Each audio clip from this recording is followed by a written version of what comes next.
तो दुख में आदमी भगता है भगवान की तरफ, सुख में तो फिर सुख की तरफ ही भगता भगवान की तरफ, क्योंकि सुख अच्छा लगता है तो सुख के पीछे जाने लगता है, दुख बुरा लगता है तो दुख से बचने के लिए भगवान के पीछे जाने लगता है।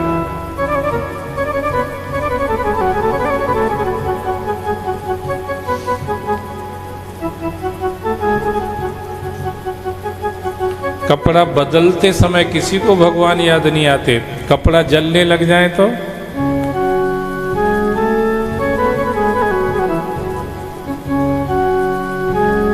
बोलो शंकर भगवान की जय हो।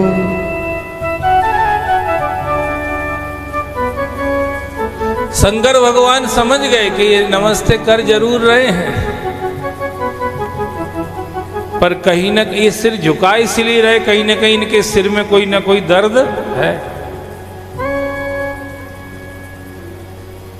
ये हाथ इसलिए जोड़ रहे, कहीं ना कहीं इनने हाथों में डंडे पड़े होंगे इनके महाराज। ये साष्टांग इसलिए कर रहे, कहीं ना कहीं इनकी हड्डी पसली ढीली करी होंगी कोई ना कोई ने महाराज।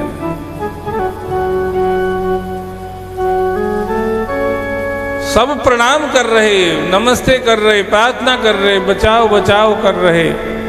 शंकर भगवान उठ के खड़े हुए, पार्वती भी संग में खड़ी हो गई। क्या हुआ क्या हुआ? जैसे शिव जी ने पूछा तो देवता कहने लगे जहर पी लो। अब बताओ आप, किसी के घर आप जाएं और उसको कहे, वो कहे आओ साहब आओ साहब, आइए आइए आइए आइए, कैसे पधारे, और आप कहो कि जहर पिलाने आए हैं, तो आपको वो सामने वाले को क्या लगेगा यार? घर में किसी को बुलाओ, वहाँ वो कोई आपके घर आए चल के वो पिला दो ठीक है, पर आप किसी के घर जाके उसको जहर पिला रहे। शंकर भगवान ने कहा आओ आओ आओ आओ देवताओं, कैसे आए कैसे आए? देवता के बस कुछ नहीं, बस छोटा सा ही काम था, बस छोटा सा महाराज, छोटा सा काम, तो तुम इतने बड़े जगह क्यों आए? छोटे ही काम तो उधर ही निपटा ले। नहीं नहीं, काम बहुत ही छोटा था, पर सोचा आपके पास चले चलते हैं। क्या छोटा सा काम है? बोले जहर पी लो। अब जहर पीना कोई छोटा काम है भैया? चाय पी लो कह देते तो चल जाता, कॉफी भी चल जाती, दूध चल जाता, शरबत चल जाता,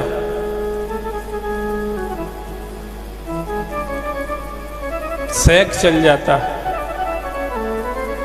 बनाते ना मैंगो शेक, शेक चल जाता, बर्थडे होता तो केक चल जाता,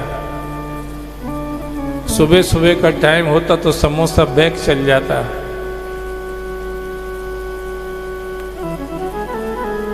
अरे यार जहर कौन दिए?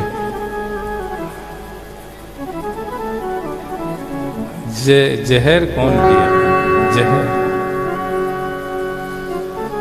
पर शिव शिव है,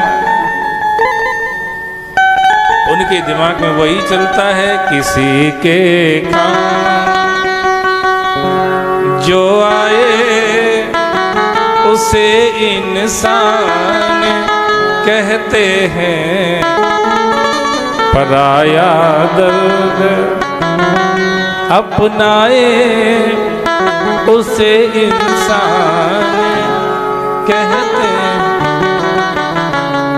याद रखना, मंदिर का पुजारी सच्चा पुजारी ना भी हो, मानवता का पुजारी ही सच्चा पुजारी है महाराज। आप सबसे बात ना करूं, मंदिर के पुजारी होने में आप सुकून महसूस करते होंगे, मैं मान सकता हूं, पर मानवता के पुजारी बनो महाराज।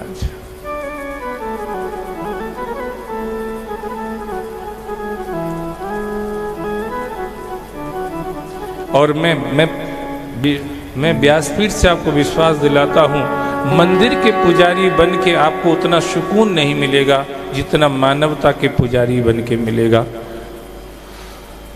मंदिर के पुजारी बनने पर आपका चेहरा डाउन साइड जाएगा, मानवता के पुजारी बनोगे तो आपका चेहरा गुलाब की तरह खिल जाएगा। महाराज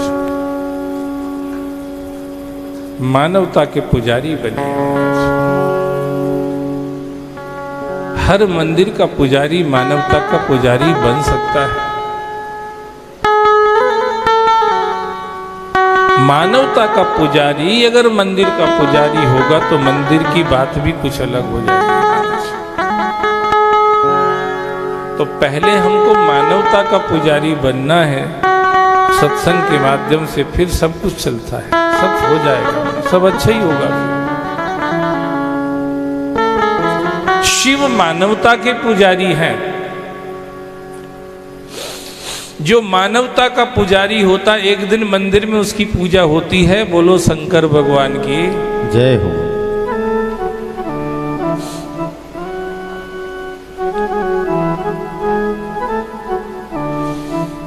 बहुत सारे ऑप्शन खुल रहे हैं सत्संग में आप लोग सबके लिए। महाराज ब्रॉड स्पेक्ट्रम स्कोप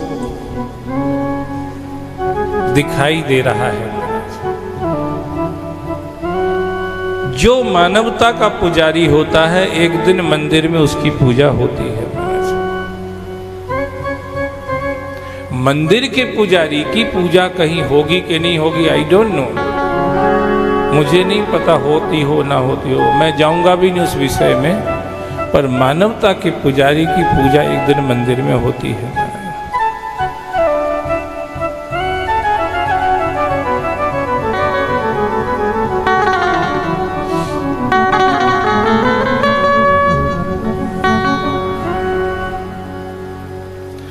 और शंकर भगवान को कहा तो शंकर भगवान तैयार हो गए जहर पीने के लिए। मैं अकेला पी लूं, अगर हो भी जाए कुछ तो इतने तो बच जाएंगे। एक देश की सीमा पर खड़ा हुआ जवान अपने आप को हमेशा बलिदान करने के लिए तैयार रहता है और उसमें अपना सुकून मानता है, सौभाग्य मानता है और अपने होनेपन पर गर्व महसूस करता है। मेरे एक के बलिदान से मेरे देश की 140 करोड़ जनता सुरक्षित रहेगी।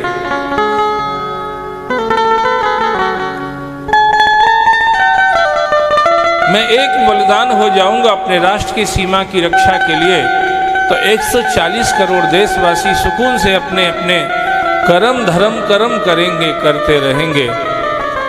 और जो इस तरह से राष्ट्र के लिए अपने आप को बलिदान करता है, राष्ट्र में रहने वाले लोग जो सत्कर्म करते हैं उसके पुण्य का हिस्सा उसको मिलता है, जिसने सत्कर्म करने के वातावरण की रक्षा करने के लिए अपने आप को बलिदान कर दिया, और उस पुण्य प्रताप से उस वीर का कल्याण हो जाता है। महाराज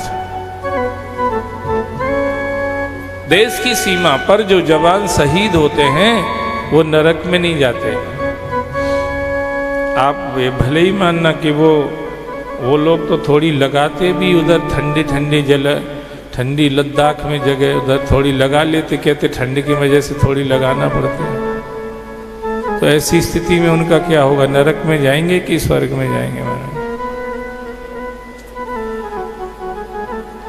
वो अगर इसलिए लगा लेते कि हाथ पांव न गले हमारे और हम स्टैंड गन, बंदूक 3 या वो SLR जो भी होती हैं उनको हम ठीक से चला सकें दुश्मन के ऊपर, तो वो कार्य भी इस उद्देश्य से करने पर दोष रहित रहेगा। महाराज सिर्फ आदतन व्यसन, घर वालों को गाली देने के लिए, दूसरे से बात करो तो उसको बेइज्जत करने के लिए, ऊंची आवाज में चिल्लाने के लिए अगर आप लगाते हैं तो आपको भुगतना पड़ेगा। महाराज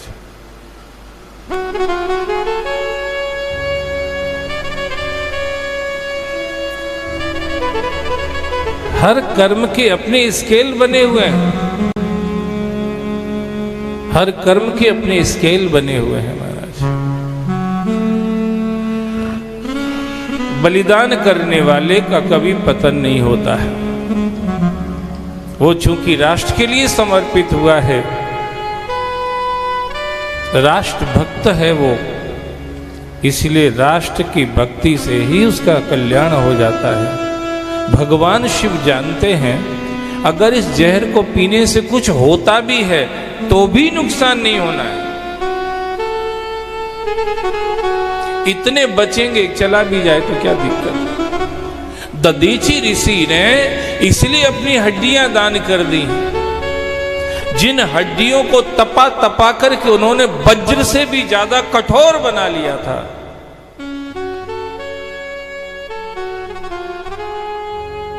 तपाने से हड्डियां कठोर बनती हैं, ठीक है।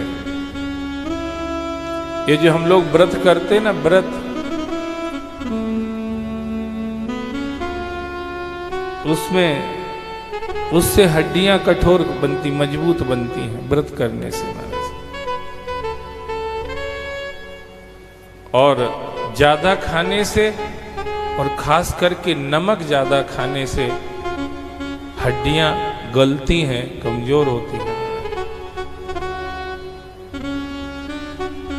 इसलिए नमक के एडवर्टाइजमेंट में एक चीज लिखी रहती है, थोड़ा खाओ अच्छा खाओ, लिखी रहती कि नहीं बताओ। तुम बोल दो हाँ, हम झूठ थोड़े ही बोलेंगे यार, हम कोई नमक के व्यापारी थोड़े ही बोलेंगे। हम नमक के व्यापारी नहीं है भैया, हम ज्ञान के व्यापारी हैं। इसलिए हम वही बोलते जो कहीं लिखा होता है, नमक की थैली पे लिखा रहता है। आप देखना किसी न किसी नमक की या तो अंकुर पे लिखा होगा या भास्कर पे लिखा होगा। टाटा पे तो नहीं होगा क्योंकि वो तो चले ही ज्यादा रहा है, तो उनको जरूरत नहीं लिखने की।